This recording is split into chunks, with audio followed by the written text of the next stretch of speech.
The babysitting app sent me a live camera feed one night. The house on screen wasn't a house I'd ever been to.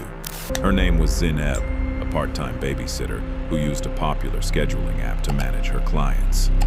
The kind of app that let families share live camera access with sitters during active jobs, automatically disabled once a booking ended. She had exactly one active booking that week. A Thursday evening job for a family she'd sat for twice before. In a house she knew well, small living room, yellow kitchen, a hallway with framed family photos she'd walked past a dozen times. That Thursday night, her phone buzzed with a camera notification from the app, right on schedule. She opened it, expecting the familiar yellow kitchen.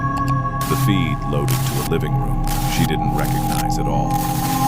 Different furniture, different wall color. A couch angled toward a window she'd never seen before. The timestamp in the corner showed it was live, current, updating in real time. She assumed immediately it was a glitch, the app pulling up an old client's camera by mistake, or perhaps a demo feed the company used for troubleshooting. She closed the app and reopened it. The same unfamiliar room loaded again, exactly as before. Then something moved in the frame. A child, maybe 6 or 7 years old, walked slowly into view, stopped in the center of the unfamiliar living room, and stared directly up at the camera, unmoving for almost 30 full seconds. Zineb, unsettled, immediately messaged the app's support line, along with her actual client family, asking if anything had changed with tonight's booking. Her actual client responded within minutes, confused, confirming their own camera feed was working normally, showing their familiar yellow kitchen exactly as expected, with no issues on their end at all. Support took almost an hour to respond, eventually confirming after checking their backend that no other camera feed should have been technically accessible to her account that night, and that the feed she'd described didn't match any property currently registered in their system at all. She sent them a screenshot of the timestamp and the unfamiliar room.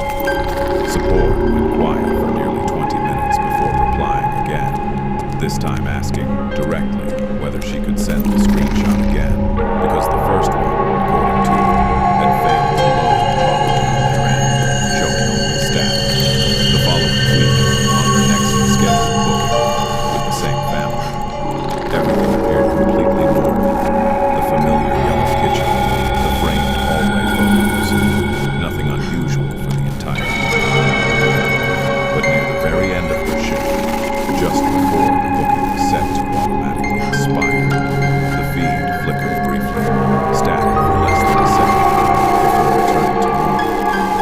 In that brief static moment, faintly visible, was a single frame of that same unfamiliar living room, the same child standing in the same position, still staring directly at the camera.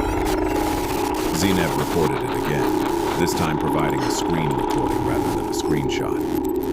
Support's final response days later simply stated that after a full internal review, they'd found no technical explanation for the anomaly and that the issue had been resolved on their end, with no further details offered. Mady never found out who sent the message or who ordered the original stone decades before he was even born. He still avoids that cemetery entirely, taking the longer route to work every single day since. He says he doesn't know if it was ever really about that Friday at all, or if it was simply a warning that something someday is still waiting on its own timeline. If this one got to you subscribed, there's a new true story every week. Would you have stayed home that day, or gone about your life as normal? Zineb deleted the app entirely that same night. She still babysits, now only for families she finds through word of mouth, never through an app again. She never found out who or what was in that room, or why her account showed a completed job she never remembers accepting. She says she stopped trying to find an explanation. Some nights, she says, it's easier not knowing. If this one got to you subscribed, there's a new true story every week. Would you have kept using the app or deleted it the first night?